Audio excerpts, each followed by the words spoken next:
I mean, I have a pretty complicated company, but I try and understand, every aspect of what we do. And I also know very well that if there's some part I don't understand, that's the part that's going to get messed up. I mean, the one thing that happens in a company like mine, which is a tech company, is that, I've also been pushing for another thing, which is automate everything I can. So, we've got only 800 employees, but, the productivity that we managed to generate is a vast multiple of what you would expect from that number, because over the years, any process that I've seen where I can say, why do we have 20 people working on this for 6 months? This is something that can be automated. And well, it's going to take some effort to automate it, but once it's automated, you can just crank it out all the time. I'm joined today by Stephen Wolfram. Stephen, welcome to the show. Thank you. I am particularly excited to speak to you today. One of your blog posts that was released earlier this year, Seeking the Productive Life, was shared around in a number of different group chats. And when that happens, when it appears in a few different spheres of awareness, I think it's usually a pretty good idea that it's going to be something interesting. So I wanted to talk to you today about your approach to productivity and personal analytics before we actually get into what it is that you do. The work you do is interesting, but the way that you do it is almost as fascinating to me, which is a compliment. I like to think it's interesting. I've been doing it for decades, so it better be interesting, or I'm should be embarrassed. But yes, but yeah, the main thing is that I like to do the things I like to do, and I like to not be distracted by things I don't need to be distracted by. And so I tend to build all these systems to try to automate as much as possible, to try to, be as concentrated as I can in actually doing the work I want to do. And so I would say the number one tool, which is not for everybody, that I've built to get my work done is I built a company over the last 32 years that has, 800 people in it. Then it's sort of intended to be a machine for taking ideas that I have and turning them into real things. And so that, but one of the things that is probably more sort of generalizable is one of the ways that I tend to work is I'm in any given day, I'm trying to create things, I'm trying to have ideas, and I'm trying to turn them into real things. And I tend to follow this sort of approach of spending a lot of my time doing what I tend to call thinking in public, which means, you're working with a team of people, and some people would imagine that, when you're going to go figure out what to do, you go off on your own, you hide away, you figure out what to do. This is not what I tend to do. What I tend to do is it's like I'm doing some meeting with the people who are involved, and that's the actual time when we figure out what we're going to do. It's not something which is happening sort of behind the scenes. And I found that, I have been a remote CEO for 29 years now, which is another bizarre feature. So most of my, interaction with people is screen sharing plus audio. I usually avoid video. So like the experience we're having right now is unusual for me. I'm usually I've got audio. Yep. I'm, sharing the thing that we're both talking about. Yep. But I'm not seeing the people. And then I what I like to do is to try and we're trying to figure something out. Like today, there were several different meetings that I had about different kinds of things, and we figured out some things. And that's always it's very satisfying. And one has to have what I'm typically doing is I'm typing into one of our notebook documents and trying to, set out what it is we figured out and so on. And then notes get taken and so on. And then it gets turned into something where something real can happen from it. I understand. And that's I like that. I also tend to, maybe it's an eccentricity, but it's turned out to be pretty interesting. We've publicly live streamed a lot of these internal meetings that we've had. So in the last year, we've probably live streamed 300 hours of these things. And that's a fascinating dynamic because I originally started doing it just because I thought these meetings were interesting. They range from very intellectual stuff to very gritty stuff about software engineering. I just think these are interesting, and why not have other people be able to sort of share the fun? But it's turned out we've ended up with people join the live chat and so on, and we get a lot of sophisticated users of our products and a lot of other people who are experts in various kinds of things, and we get real-time feedback, which is pretty interesting. So you're crowdsourcing some solutions almost. Yeah. And I mean, there are things that have actually gone into our products that were suggested by people in the live chat. And, it's a very fast process. I mean, we could go and we could say, okay, world, here's what we're going to do. And a week later, people could respond to it. But actually, this is like people are hearing what's going on. Real time. Typing things. And it's pretty interesting. And I think, to me, being able to do those kinds of figuring things out sort of live and in public, it makes perhaps egotistically the things feel a little bit more meaningful to me. I understand. You can see there's a process of figuring something out, and you put a lot of effort into it, and it's kind of fun if that effort is actually archived. And I haven't watched any of them since I made them, but I know other people have, and and I think it's for me, part of the things I've figured out over the last few decades particularly about software design and language design and so on, and this is my way of kind of helping educate about those things is, you can actually see this happen and you can see what the process is. There's a term that one of the guys behind the Modern Wisdom Project, George, uses when he talks about evergreen content like that. So this is a discussion that I'm having with you. I've always said I would do this podcast even if nobody tuned in because I want to have these discussions with interesting people. However, George describes it as you at scale. And I think that that's a nice way to describe what it is that you're doing, because that meeting would be going on anyway. The only difference is the fact that now other people get to benefit. One of the things that you touched on right at the beginning there, some of the listeners may be taken away on the whirlwind that is Wolfram and what the company does. But one of the things you touched on that I thought was really interesting was that you are a remote CEO, which means that you do the vast majority of your work at home. I think you've cited that you're in the office for hours per year as opposed to days or weeks per year. But contrasted with that, you have this quite sort of crowdsourced, very interactive working style. I think when people think about the at-home CEO, if you were to say that, you kind of think of this Tony Stark kind of down in the dungeon on his own, tinkering and working away, especially when you then couple it with the fact that a lot of what your company does, in as much as me as a good avatar for the layperson can understand, is pretty hardcore mathematics and programming. You think down in the dungeon, working on their own, and then every so often revealing something to the rest of the team. Is this a quirk of your personality, or is this simply how you found to be the most optimal way to get stuff done? Yeah, I mean, I've done different things at different times in my life. This is a really good way to get stuff done, although it probably depends on my personality that it works. I mean, so for example, when I was first, after I started the company, for about 10 years, I kind of put myself on sort of pseudo sabbatical working on a basic science project. And that project I did in a completely reclusive mode. I wasn't talking to anybody. It was me.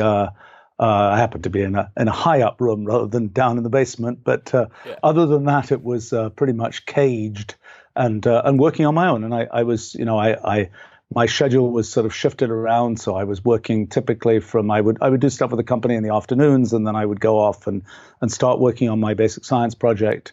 I'd go off and do things.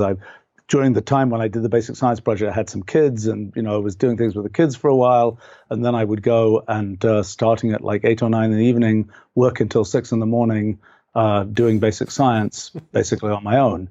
And it was that was definitely a tenacity testing process to go do that for a decade basically. And I got it finished. I produced this book called New Kind of Science, which has had all kinds of consequences in the world.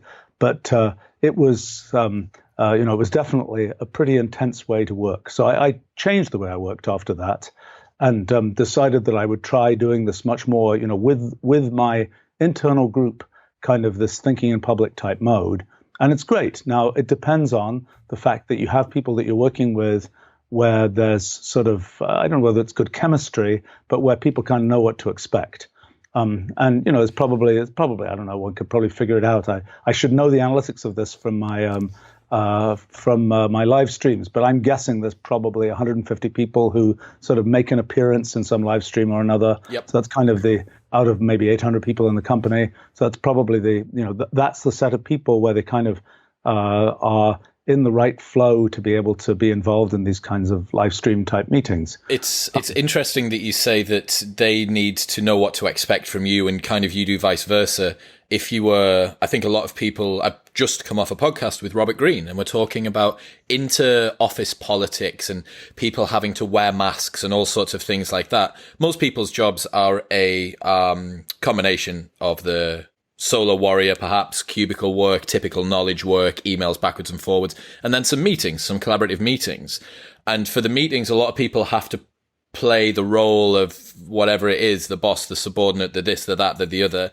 I imagine if you were having to play a role to 150 people over a live stream for hours and hours every day, it would be exhausting. So I completely understand what you mean, that you're able to have sort of brain to mouth to screen with as little friction as possible. And I think that actually probably quite nicely leads us on to your approach to productivity overall, because having done as sophisticated an assessment as I can of the most sophisticated approach to productivity that I've seen, lack of friction kind of appears to be one of the things that's a meta narrative about it. So would you? I think that's right. Would you be able to just explain your approach to your personal infrastructure? Yeah, well, okay. So, but I mean, just to say one more thing about what you were just referring to, because I think it's interesting.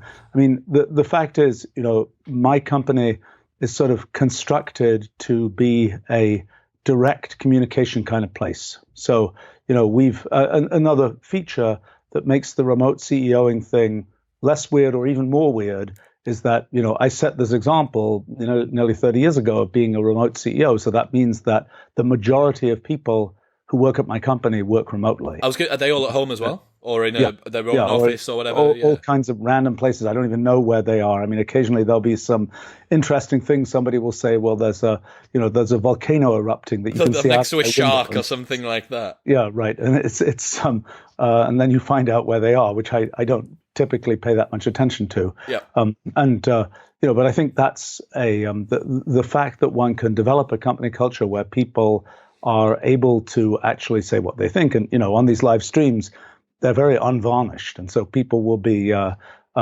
saying, sometimes people will get quite passionate about things and, they'll attack me and tell me I'm a total idiot and so on. And but this is the way that I like to work, because I found, it turns out you can have the whole sort of posturing of that often happens in many kinds of business settings, but it's like a big waste of time. And so long as friction. I mean, so long as you can handle directness is much more efficient. And also it helps people, I think, from a management point of view, knowing where they stand. If you say it's good, they actually believe you mean it's good. And because you'll say it's bad if it's bad.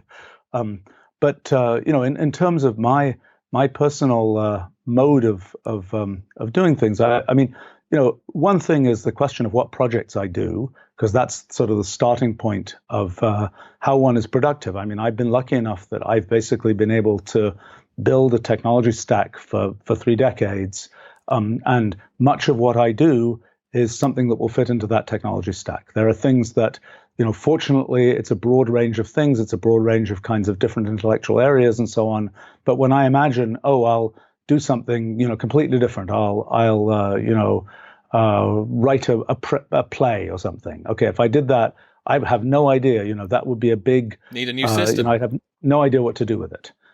So first step is kind of having there's a set of things I like to do, and I've sort of built these matrices into which to put the individual things that I try to do. Like, I try and build these sort of computational intelligence systems. Well, I got this big kind of thing to put that into. I like doing kind of historical writing about historical biography and things like that.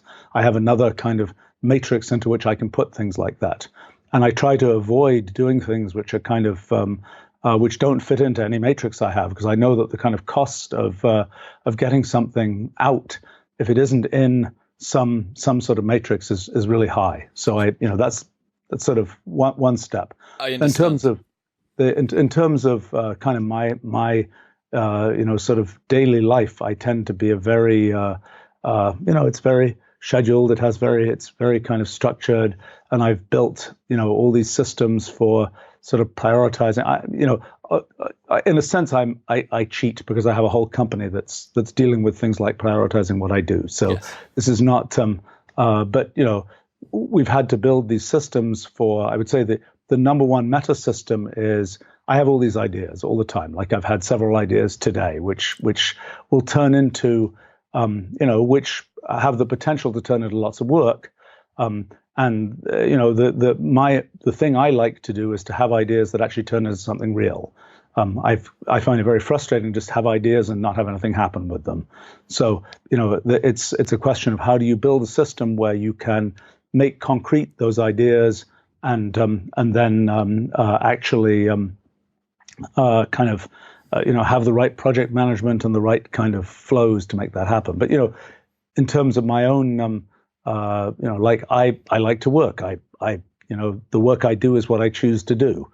And so I like to be doing that as much as I can. So like I also, I like to get exercise every day. And so like, if I'm, I set up a treadmill so that I can have type on my computer while I'm walking on the treadmill, and that works fine. I also typically do meetings. I usually try to get meetings that I think are going to be a bit frustrating scheduled for the time when I'm on the treadmill. Because does anyone know? Is anyone listening? Yes, Can yes, they I mean, hear you like plodding people away and they think that's a signal that Stephen thought this was going to be a shit meeting? Like, if anyone of Stephen's executives are listening and you hear him plodding away on the thing, that's because he thought it was going to be a boring meeting. Well, it's not so much boring. It's usually frustrating. It's usually like something is going wrong. You need to get a little bit of energy out. Yeah, right. Because it's like why aren't we managing to do this? What's going on, et cetera, et cetera, et cetera. And then it's like, okay, I can increase by half a mile an hour. That's a much better way to manage my frustration than it would be to growling at people. Fantastic. I absolutely love it. I think if you were a layperson and you were to think, well, I'm the sort of person who likes to work. I want to maximize my ability to do the work that I like to do. Not only does it feel like what I'm going to guess is close to your highest calling in life, but also something that's enjoyable as well. You would make it as easy as possible to do as much of that as possible, as high a velocity as possible, with as little waste. And reading through the blog post, which will be linked in the show notes below for the listeners who want to check it out, and I suggest that you do because it's a real monster. But it really is.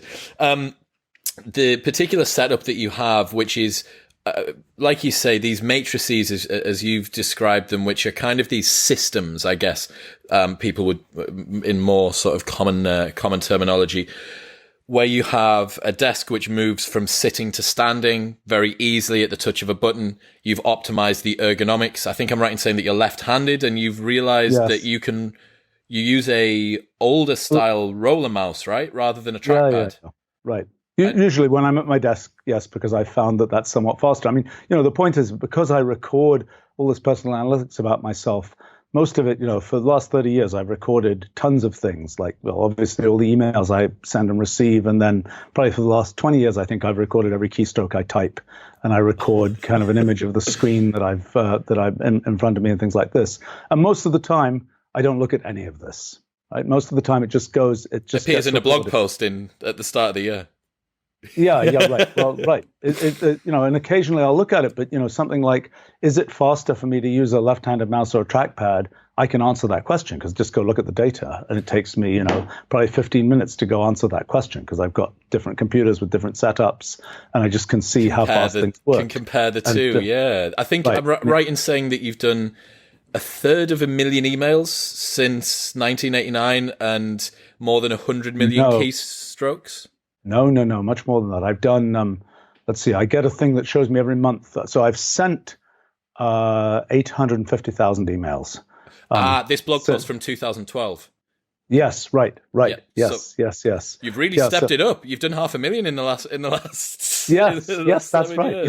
Yeah, it's no. In fact, the number of emails that I receive has gone up. The number that I send has gone up. Yep.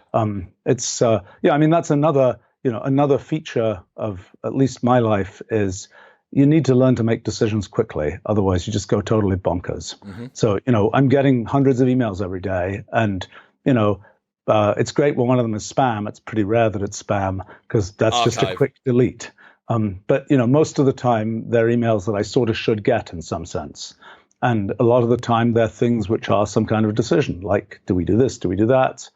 Whatever. And, one of the things I've tried to train myself to do is just make these decisions quickly. And experience helps a lot. I mean, one of the challenges in the business that I'm in, so to speak, is what do you delegate versus what you just do yourself? And, there's things where I just know pretty much what to do. It's going to take me 10 minutes to do it. I could delegate it, but it's going to take somebody a week to try and figure out what to do.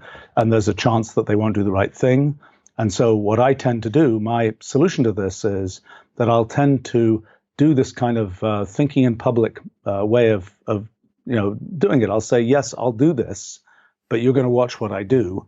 And so that way you learn how to do it for the next time. Yep. That works pretty well. And it's something also for me, in running a software company or something, you might think that the CEO of a software company of our size would never look at the underlying, server code or whatever else.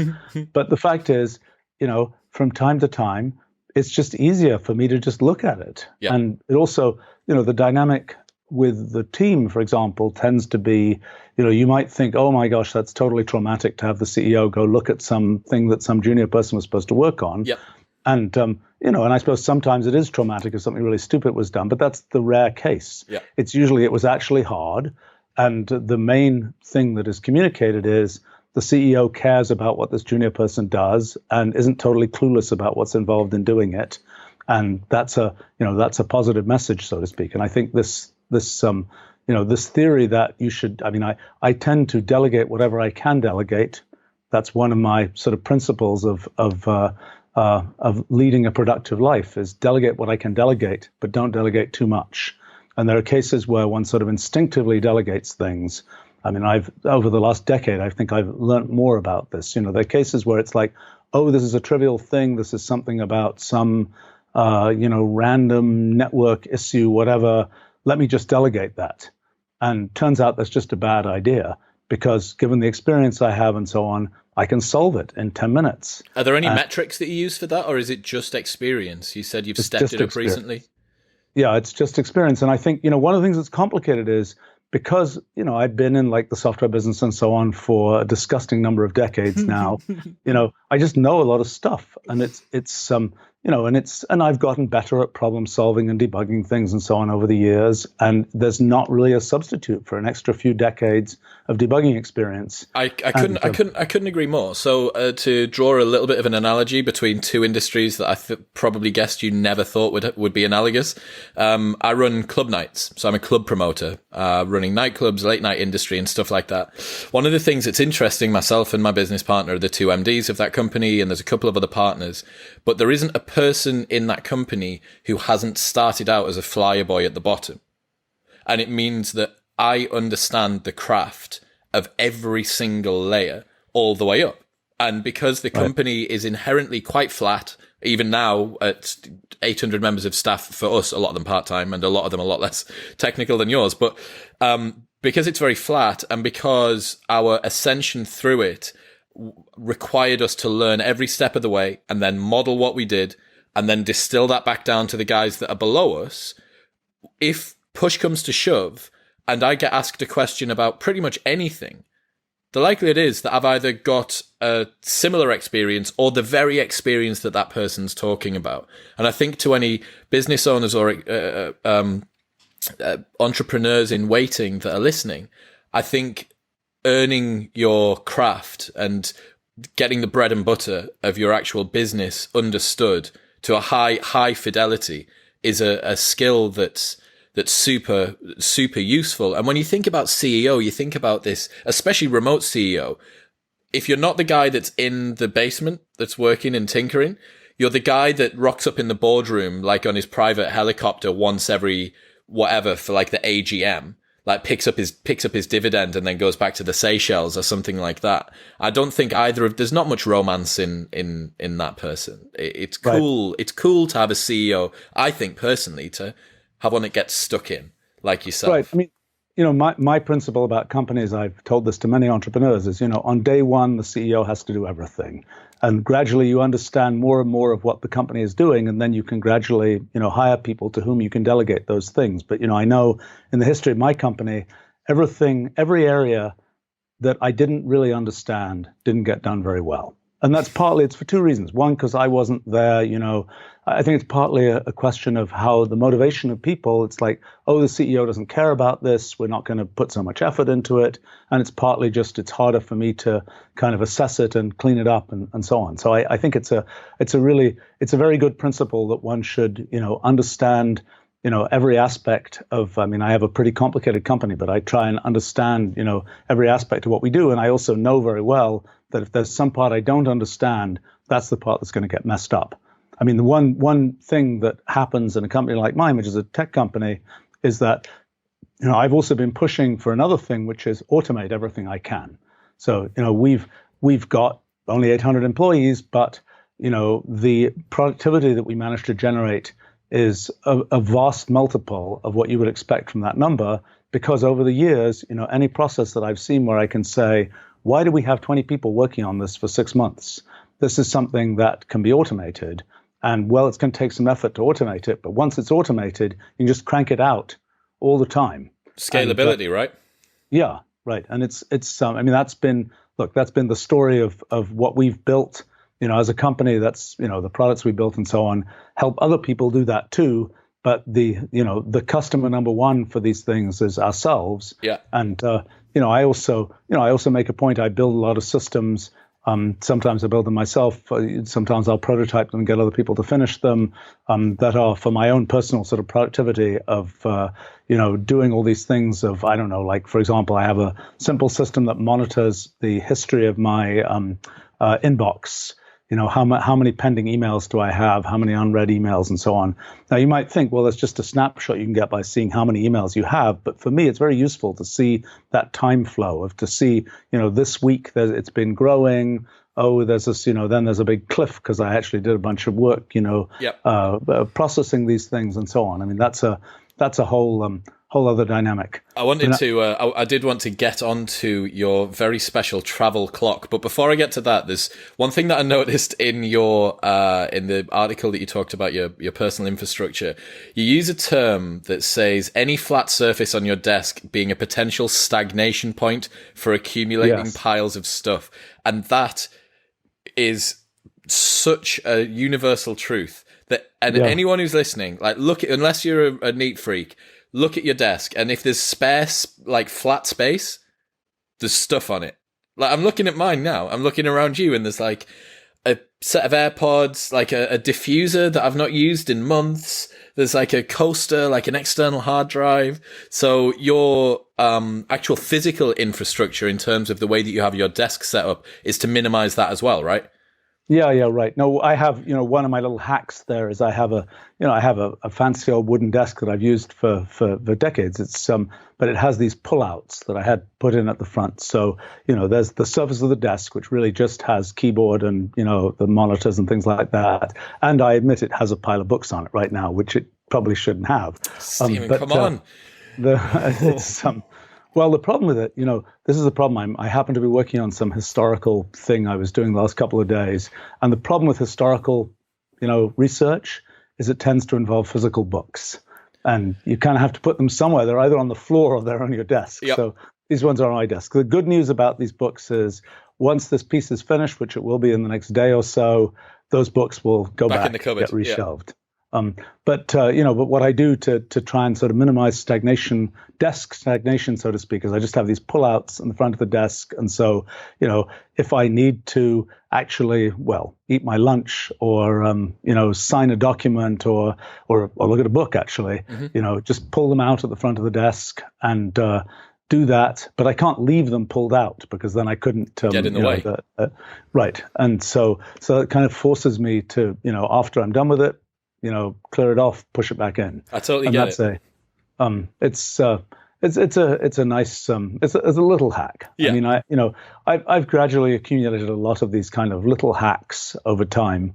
Another one that I tend to, which you alluded to, is kind of like, I have a sleep clock that is it's just a piece of code, Wolfram language code, that just puts up an interface that, I press a button that says I'm going to sleep now. It starts a count up timer that I can see, and it has the time and the count up timer, and then it also sends a message to where does it send a message to? It sends a message to some system, which anyway ends up with a thing that lets my assistant know kind of when I went to sleep, and then if I'm in some weird time zone, they can kind of predict, we'll be up again in 8 hours or something. So it's just for me to hear that you have, obviously I'm going to guess, compared with some of the stuff that you guys do, that piece of code will be like 2 + 2 = 4. Yes. But the fact that you're able to create, you think, I have this particular productivity problem in my life. I also have either the personal capacity or the capacity within my company to fix this problem. It must be a little bit like being a kid in a playground sometimes for you, where you're like, this is a small problem that I've encountered. And what have we been talking about so far? That when you do come up against things, we model the issue, create a solution, and then just scale, and the problem looks after itself. Because I'm going to guess 20 years ago, you will have gone to bed in some weird time zone and missed a morning meeting. Yes. And this was the fix. And now, and this fix has been, I haven't had to touch this fix in ages. And I think this is, look, maybe it's something that I get from being involved in the software industry, is that there are bugs in software. And one of the things, if you're a software CEO, is when you notice a bug, you report it and you try and get it fixed. Mm-hmm. And I think I follow sort of the same principle in my personal productivity and life and so on. Yeah. Is, there are these things that are obviously kind of goofy and like, take the time to think about it, see if you can come up with a solution, and then, execute it if possible, build a system that will keep doing that. I mean, the same thing, it's like, I don't know, like my computer file system, for example. I've gone through, I think, 4 generations. I think I worked out, maybe it's 5, I forget. In the last 40 years, I've gone through some number of generations of computer file system. And in each case, it's sort of, it's optimized for the way that I'm working at that time. And people are remarkably bad at organizing their file systems. I've discovered. I even discovered that after I wrote this post. I mean, I should explain that I'd been meaning to write a post about personal productivity nerdiness for ages, but I actually, the reason I wrote that post when I did was that we just we were finishing some big new version of our Wolfram language product, and my job was done, basically, and it was just a matter of squashing the last bugs, and then the thing would get shipped out. And of course, it's supposed to take only a week, 2 weeks to do that, but it was taking a lot longer. And I was like, I've got to find myself something else to do. Right. So I tap out this blog post. I mean, I found that, one of the things that happens, I'm a reasonably fast writer, and I like writing stuff, and it helps me to think things through to actually write it. My team has noticed recently that I have this terrible tendency of converging to always write 13,000 word blog posts, which is, and they actually have plots that show how long it takes, and the fact that it tends to converge to that number. Now that I know that, I'm going to work really hard. You got the observation selection bias here. Yeah. Right. 13,001 for all of the future ones. Yeah, no. They should be shorter. They what tends to happen there, it's one of these things where it's sort of, again, a personal optimization. You can write shorter, or, it's actually faster to write a longer piece sometimes than to write a shorter one, because I tend to, I write them in one, it's just one, it's a single writing process, and I'm not going back and revising it and refactoring it and so on.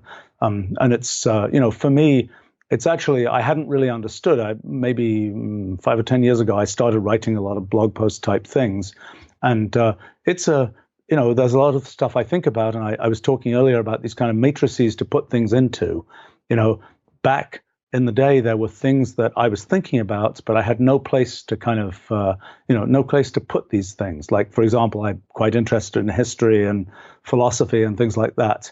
And now, if I get an idea about one of these things, I'll end up writing some blog post about it, and people will find these blog posts hopefully interesting or whatever, but something will come out of the work that I did. It's not something where I'll just say, well, yes, I'll go do that research, and that's all very nice, and I enjoy doing the research, but it feels a lot more produce anything upward. Right. Yeah, I think one of the things, again, to try and identify some of the larger themes that we're touching on here, is that there's a lot of latent potential if you don't have the right system to allow whatever it is that you're doing to emerge.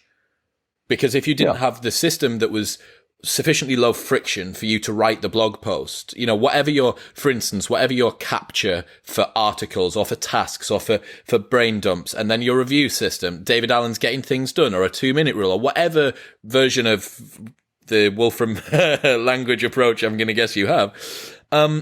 If you don't have that, there is so much latent potential just sitting behind you. And I think one of the things I'm working very hard on at the moment, and listeners will have heard Tiago Forte's episode, which was a guide to digital productivity, touching on many of the things, albeit at a slightly lower degree of sophistication that you do yourself. One thing I wanted to touch on to before we actually get into the nitty gritty of Wolfram itself, you have you've mentioned about your treadmill desk, which I think is fantastic, and everyone needs to have a look at the way that it's set up with the mouse pad and the resting thing. But you also do a outside laptop setup where you're able to actually get some vitamin D and get out in the air. Absolutely. So one of the things I wanted to ask was, firstly, how do you find that affects your productivity? Because I'm going to guess that you'll be tracking that as well. And then secondly, overall, your motivation to work, that must come and go, and that must actually in itself be difficult to track. It's difficult to track where your headspace is at. And are you able to explain to the listeners how being out and about, whether that refuels you, whether that actually tends to take away from your work, or how that kind of all plays in? Yeah, I mean, look, this whole question about being instantly on and able to be productive quickly. Over the years or decades, I've gotten incredibly much better at that. So, for example, after I spent that 10 years sort of being kind of reclusive and so on, I would try to set up meetings, but I wouldn't have them back to back and things like this. And I would find out, I get into some meeting about some topic, and it would be the first 10 minutes I'd have to be telling jokes because my brain wasn't set for the actual topic. And gradually over the years, I taught myself to basically be able to, I have meetings scheduled back to back. And, after I finish one, I'm going into the next one, I'm looking at the agenda, and then I'm on, and I'm able to, launch into it. Now, I also know that I have certain memory decay times. So, for example, I know if there's some meeting that has complicated stuff we figured out and we didn't get it finished, I know I have about 3 days to get the follow on. And then I have, in 3 days, I'll still have the complete mental state remembered. If it's more than that, I'm going to have to go look at the notes and things like this to be able to figure out what was happening. Mm-hmm. And, I think that's, for me, in terms of productivity, the ability to just go into some meeting and immediately be, yes, I'm on, I'm understanding what's going on. Now, in terms of personal motivation, I think by most people's standards, I'm a very even-tempered kind of, however, I consider myself a procrastinator. I think others would probably not. But, there'll be things where I would say that I do rational procrastination to some extent, in the following sense, that there are things like, I don't know, I'm going to give a talk somewhere, let's say, and there's the question of how long in advance do I prepare something, right? And the answer is I leave it until the absolutely last minute. And why do I do that?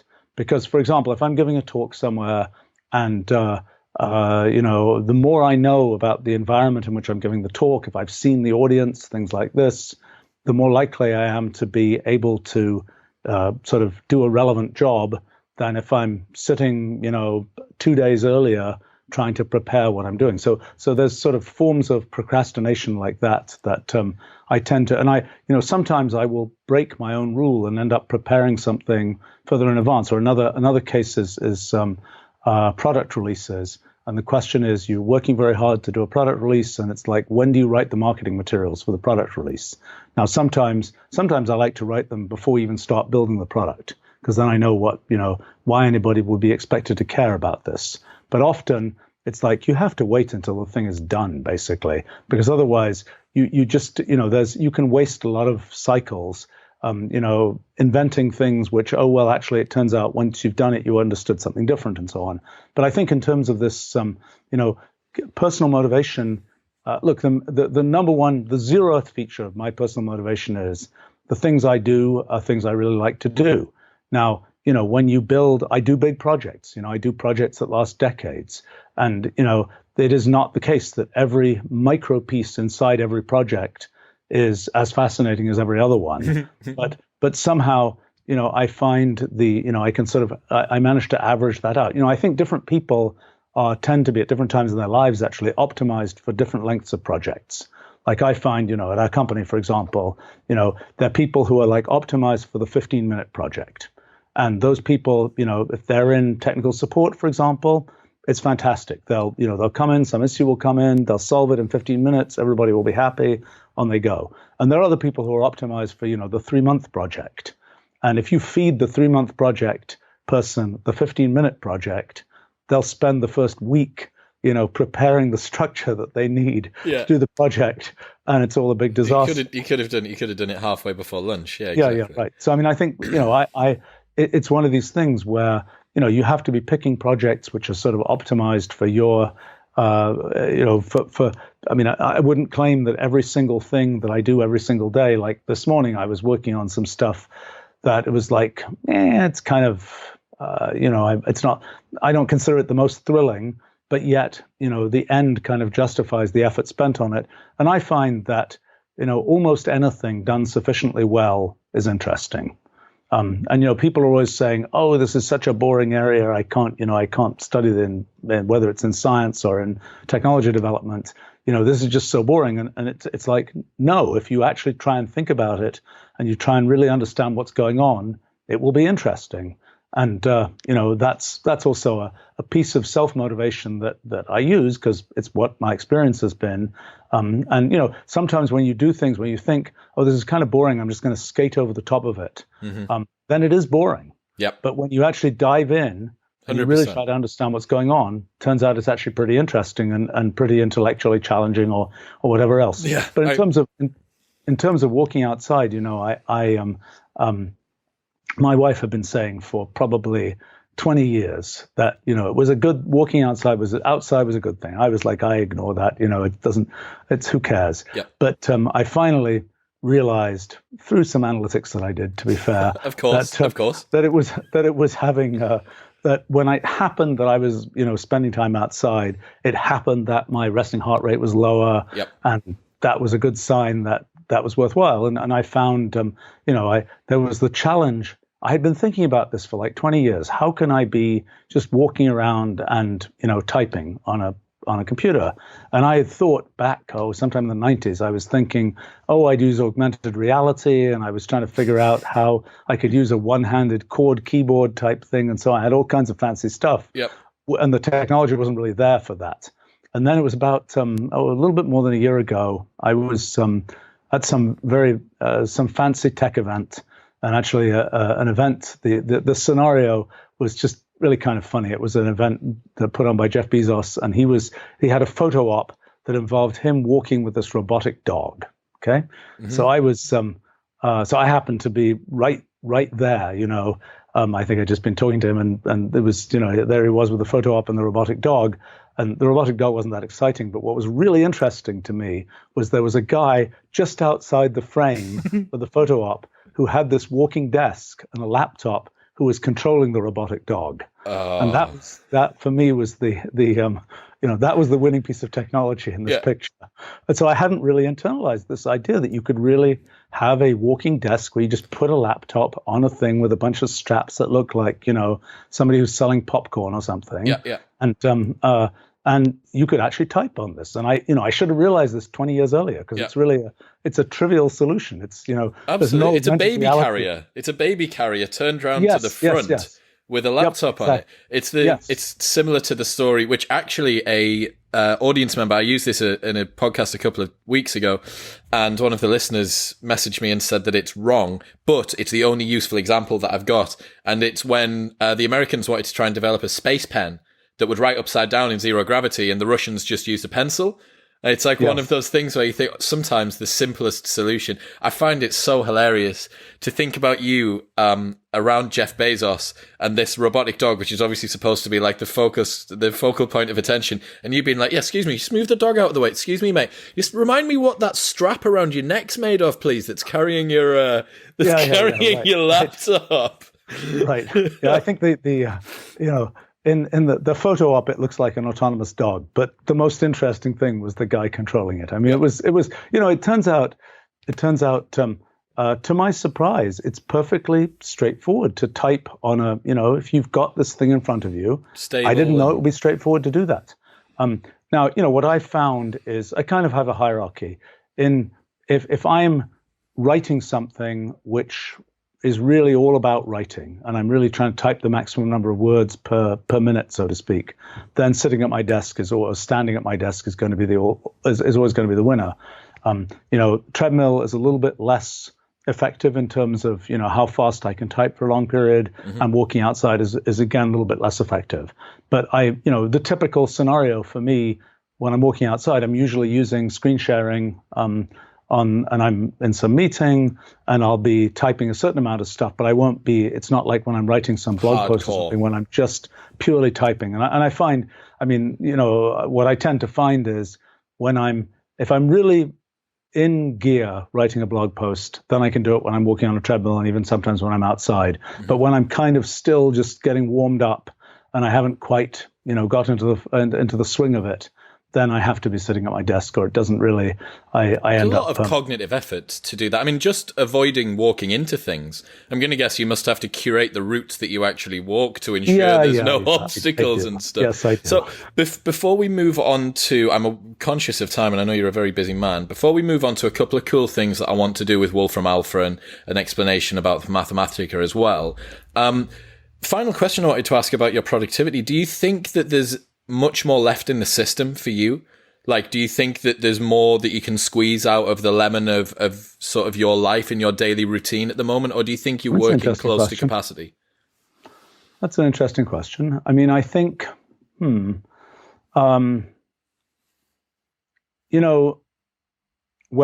it's interesting because I think about what the next projects I want to do are. And I'm actually a little frustrated because there are a couple of really big projects that I've been wanting to do for like 10 years or more, and I really want to get the time to do them. And so for me, it's important to figure out, can I, squeeze the other stuff to the point where I can get these done? And one of the challenges, sort of a lifetime challenge, is how do you end up doing new stuff? Because, something like me, I built a bunch of, things. I've got people who depend on the things I do. It's like there's a lot of stuff that's just flowing forwards. And so I think one of the sort of personal challenges and the attitude challenges is, can one do new stuff in the light of that? Because it's very easy to say, well, I've got all this stuff. I could spend all my time just, maintaining and turning the crank on things I've already built. And things I've already done, sort of products we built, et cetera, et cetera, et cetera. But for whatever reason, I find it, I kind of have a great urge to go do new stuff as well. And you have to be just a little bit irresponsible to be able to do that. You have to decide, I'm not going to put 100% time into this thing. I'm going to try and squash it a little bit so that I have time left over to go do new things. Mm-hmm. So it's it's an interesting question. I mean, I think that there are probably, one question that breaks into two pieces. One is, are there things that I'm doing that I shouldn't be doing? And the other is, the things that I am doing, can I do them more efficiently? And it's a good way to frame it. Right. And so, in the things I'm doing that I shouldn't be doing, it's that's a complicated thing, because you say, okay, there's some meeting that I'll be doing that's reviewing something or other. Okay, I can like not do that, and then there is a decent chance that that project will keep running okay, but there is also a certain chance that it will go off the rails. And so that's so you have to kind of try and figure out, and actually I did a big refactoring recently of project review meetings, of figuring out, how to aggregate different pieces so that it's one meeting that's an hour every week or two. That used to be 3 different meetings, and so on. So I mean, there's this but in terms of the yeah, so it's a good question. I have to think about that question. If I knew, to be honest, I'm unembarrassed in answering this question in the following sense, that if I could say to you immediately, oh, there's this obvious inefficiency, I would be a bit embarrassed. Yeah. Because it's why is it not sorted already? Yeah, right.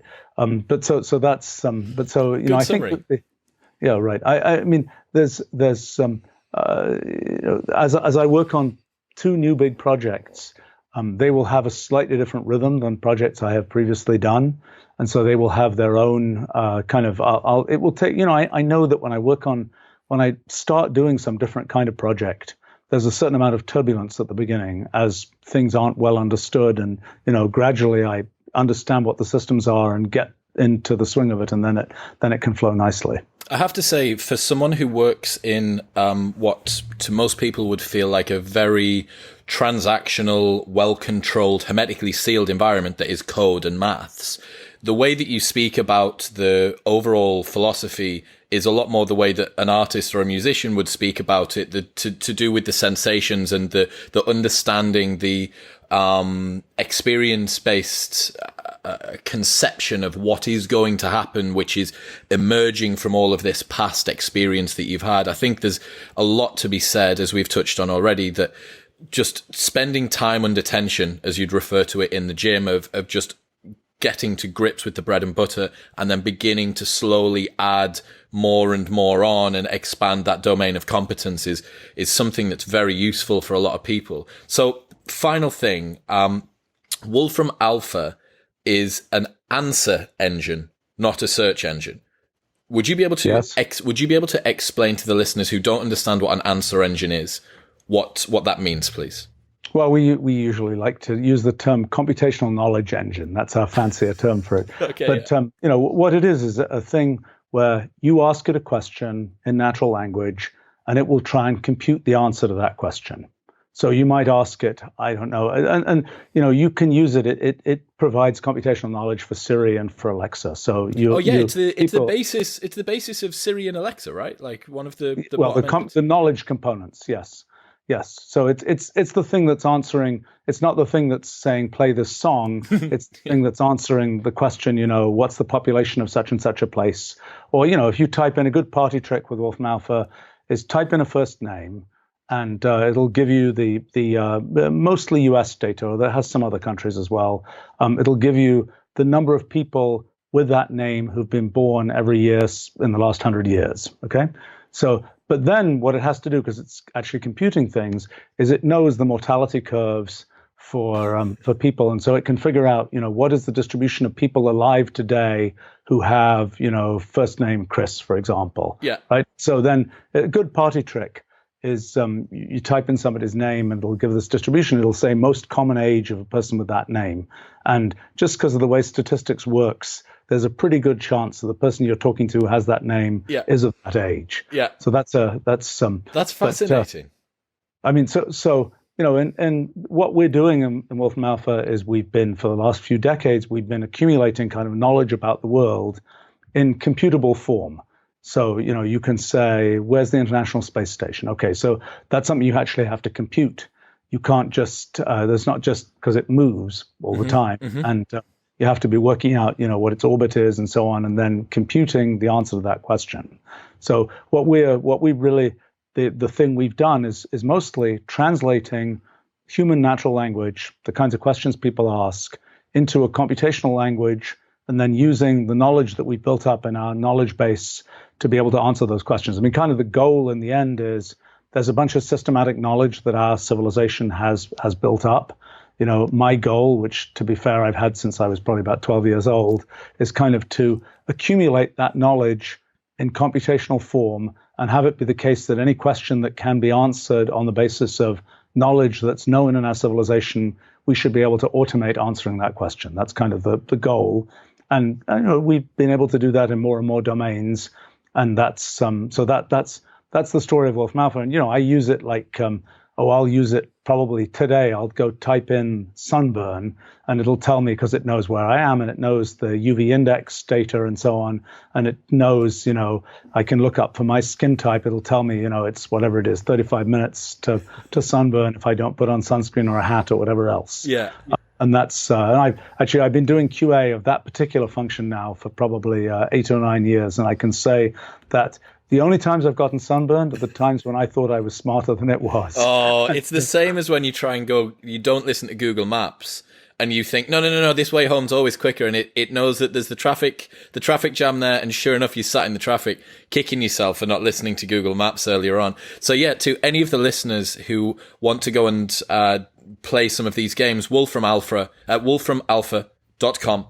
And just type in, where is the International Space Station, or type in someone's first name. Are there any other cool things before we go? There are lots of things. I mean, there are lots of kind of, people always enjoy these estimate type things of, how many soccer balls fit in a 747 or something, these kinds of things. Or one that I was trying to figure out, actually took 2 steps to do this, was if you took all the water in all the oceans on Earth and you rolled it all up into a ball, how big would that ball be? And it's which is relevant because I was trying to understand something about the origin of water on the Earth. Of course, it was relevant. Yeah, it's. I mean, this is. I mean, just to fill in for a second, the main sort of intellectual thread of what I've tried to do for a long time is this thing we call Wolfram language, which is an attempt to make kind of a full-scale computational language, which means, you have programming languages where you're kind of telling, step at a time, you're telling a computer what to do. The goal of sort of our kind of computational language effort is to have a language to represent things in the world computationally. So in a standard programming language, you might have something that says, this is the value of a variable, something like this. But in our language, in a sort of full computational language, the town of Newcastle is an entity, and you can compute things about it. So I can say, what's the geodistance from Newcastle to Boston or something? So it's being able to have a language for expressing things in the world in a way that you can compute from them. And that's, I mean, I think it's I've been working on this now, well, kind of for 40 years actually altogether, but I steadily understand, that this is an important thing because, well, it's the thing that people use. They use our products in lots of R&D and education kinds of settings. Our products are really widely used to figure out new things. But there are what's interesting about this process. So just to tell a sort of historical tale, there was a time when people like 400 years ago or so, people were doing math. And they did math by writing everything out in words. So there wasn't a plus sign. There wasn't a times sign. That was only invented 400 years ago. That. Yeah. And so once that had been invented, then things like algebra got invented and calculus got invented and so on. But while you were still kind of writing out all your math in words, that was very hard to invent. There wasn't a good way to kind of express mathematical ideas in a kind of language that was convenient for people. Well, we're in the same situation with computational ideas, and that's kind of what we've been trying to solve, is to create a computational language that allows one to sort of express computational ideas in a way that both computers can read and humans can read. And this has been a pretty successful thing, and we're kind of seeing, all these different fields you can call, computational X, where X is, archaeology, zoology, whatever else. All these fields, they need kind of a computational language to express the computational ideas that come up in these fields. And that's kind of what I built. I think you've touched on something there which the listeners may be thinking sounds a little bit esoteric. But when you actually think about it, the fact that the democratization of knowledge as it is, kind of in the way that Wikipedia, I suppose, works, in that you want to find something out and then Wikipedia gives it back to you. But the thing that you want to find out has to be searched for in an incredibly specific way in the right language for the correct thing that it is that you want it to do. And it will feed out a very narrow range of results based on what it is that you want. But obviously with Wolfram language, taking natural language, converting that into computer code that then feeds back out something legible by a human who has no training, no special understanding of this, and then gives them the answer that they wanted, or potentially an answer that they didn't even know that they wanted, but is the one that they wanted. Right. And then I think, am I right in saying that you're looking to even step this up even further and allow lay people to create computer programs? I want a program that will do this for me. And right. You want to then be able to create natural language to computer program to understand it, to then create a computer program to then do what the person wanted. Well, here's the issue. The issue is that natural language is really good if you have a quick question you're asking. If you're trying to say, let me define how this really complicated thing works, that's not something where natural language is not particularly good at that. That's where computational language is really good. The trick is to have people be able to think in this computational language. And that's what happened, when mathematical notation was invented and so on. People started being able to think in mathematical notation. They started being able to actually, think through the math that everybody's taught these days. After 400 years, everybody gets taught this stuff. Mm-hmm. Probably too many people get taught some aspects of it. But, when it comes to computational language, we're just at the very beginning of people learning this and learning it, early in their lives and, when they're 10 or 11 years old or whatever. And, once they learn it, then they get to take the sort of computational thinking that they might be doing and put it in some concrete form that both they can read and a computer can also go execute. And that's from a sort of big picture point of view, in a sense, what one is doing by creating what I've been trying to do in creating this computational language. It's giving people a language in which to think computationally, which also happens to be a language that computers can execute. But it's one of the really important things, I think, is that it provides a way to kind of formulate your thoughts computationally. And that's something, when we talk about making, personal productivity and so on, a lot of, I suspect, I can't necessarily trace all the connections, but a lot of what I end up doing in trying to sort of formulate how I want to set up systems and so on is informed by the fact that, I've spent a large part of my life sort of inventing this computational language to try and take sort of general thinking about things and make it computational. And once you've made it computational, you have it in a sort of more streamlined, concrete form so that, for example, you can automate it and get a computer to do it. And that's kind of the that's a big piece of sort of the intellectual effort. And I suspect that when it comes to making the sleep timer clock or something, there are yes, that's very easy to do in the language that we have, and and it's also something where probably certain aspects it's always a little bit hard to introspect and understand this, but certain aspects of how that works are probably because I thought about it in a sort of a computational way of this is how to structure it.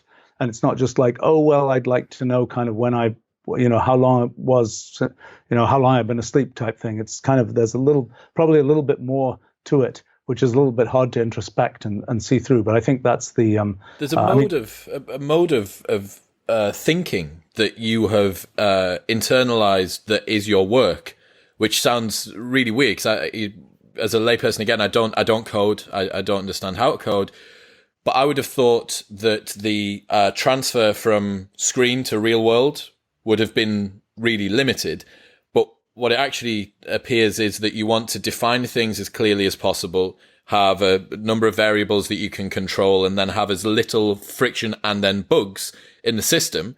And then you've created a lifestyle, a productivity, a work cadence out of that, and all of these other solutions.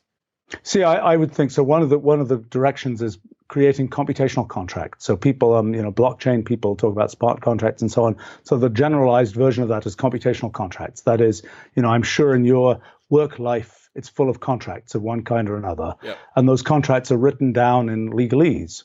They're written in sort of a version of English that is a little bit closer to code, because you're trying to be a little bit precise about, this is what we mean exactly, Good point. and et cetera. But, what we will achieve with this sort of computational language direction, you will be able to write contracts in code.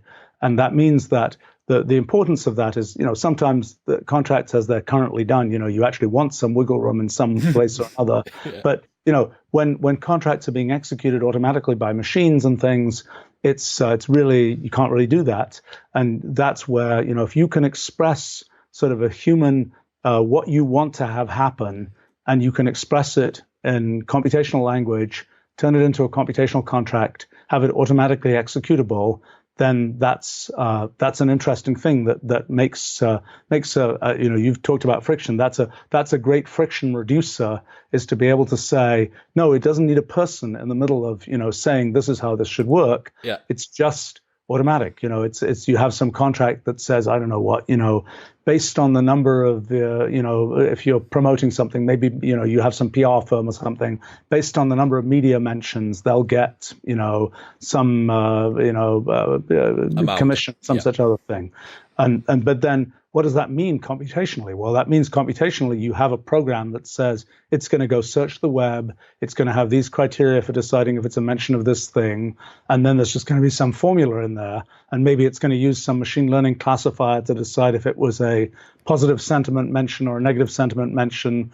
But in the end of it, it's just a piece of code, and nobody gets to, nobody has to go figure anything out. It's just, the code runs, somebody gets paid, $100 or something, or they don't, and it kind of makes the world a more efficient place. There's going to be solicitors everywhere, all over the globe, just tearing their hair out at the sounds of this. Stephen, you're terrifying everybody in law at the moment here. You know what? It's going to be the other way. It's like the paperless office, right? When everybody said the paperless office, it's going to be, nobody's going to have anything printed out and so on. At least for a while, at least for a few decades, there was a lot more paper around, because what will happen in this case with computational contracts is there'll be a lot more contracts in the world. And because there'll be a lot of things where there was no point in having, right now is too much friction to have a contract. But, it's like, many things that people do, there'll be a little contract that says, and things will happen automatically based on that or whatever else. And, a lot of I know because we've interacted with a lot of law firms and so on, that, the sort of big, more sophisticated ones are like, we want to get involved in this. We want to be writing computational contracts, and we want to be the ones creating the intellectual property that is all those weird clauses that get added, that's like, well, we'll sell you all these clauses that will take care of, what happens if it rains when you're doing some event or something. Yeah, of course, because you're going to have someone who understands the law to interpret it into the programming language, and that particular, in the same way as I want to process a document, I need a word processing piece of software. You also require this recipe almost. Yeah, right. Yeah, that's the. Anyway, this is the kind of thing I think about for a living, so to speak. And these questions about personal productivity are the way that I managed to get to think about stuff like that. And maybe one of the things that I've learned, because I've been interested in mentioned personal analytics and so on, and I've tended to store sort of everything I've done. And then the real question is, can you put together your personal history? Because there's I've got millions of emails and so on. It's like, what is the arc of history that corresponds to, so to speak? In other words, you can look at each individual one, and I wouldn't say it's a project of mine actually right now is to try and make more automation to finding these kinds of arcs of history from individual documents and so on. But the thing that is always interesting for me to understand, I think it's something that is an interesting introspection for people, is when you've done something, can you figure out how you actually got to be able to do that thing? And so, for example, a lot of the stuff that I end up doing that ends up being not the typical thing that everybody else does, there's usually some whole chain of things. And for example, this whole, spending a lot of my life developing this computational language is probably the reason that I end up getting to do a bunch of personal productivity things, and I haven't quite joined all those dots. Sometimes doing this history and understanding, like for example, the Wolfram Alpha project. I had thought about doing that project when I was a kid. I thought this project is too hard, and I thought among other things, to be able to sort of, ingest knowledge about the world and so on and be able to answer questions, you're going to need a complete AI. You're going to need a brain-like thing. And so that was, I came back to it every so often, but I kept on saying, making a brain-like thing is really hard.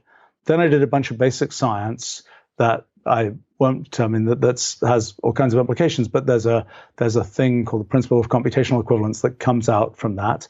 And one of the implications of that is, it's a piece of basic science and sort of philosophy of science, but one of the implications is there's no kind of bright line between intelligence and mere computation. And so that sort of philosophical point made me realize, gosh, if I'm taking that seriously, then this thing that I now call Wolfram Alpha, that I've sort of wondered, could it be built? Well, if I take my own theory seriously, then yes, it could be built. And so then I started building it. But it took, in a sense, a very circuitous route, because it takes understanding this quite philosophical thing to realize that, yes, actually, if I know what I'm talking about that philosophical thing, then it's then I should be able to build this practical thing. And, I get you. Well, it needs to at least be able to exist in concept before it can exist in reality, right? Most things get constrained by reality. People's dreams tend to be bigger than their achievements, and the same thing goes for most stuff. But yeah, if you've got the backup that you, as you've alluded to there, and I will link to some of the blog posts which have been illuminating to me, which for the listeners who want to find out a little bit more about your philosophy on that. But Stephen, I'm aware that you are an incredibly busy man, and I do want to let you go. Yes, before you see, we've got you in trouble, and there's going to be emails pinging all over, and your assistants it'll have been automated at least. Yes, it has been. I've been getting a bunch of pings, and I know I'm supposed to start a live streamed design review meeting. I'm so sorry. You can go see the beginning of that will be late, but amazing. It's okay. Final thing, where can people find you online if they want to find out more? StephenWolfram.com. There we go. That's all that we need. Stephen, thank you so much for your time. I really appreciate it. No, interesting stuff. Thanks a lot.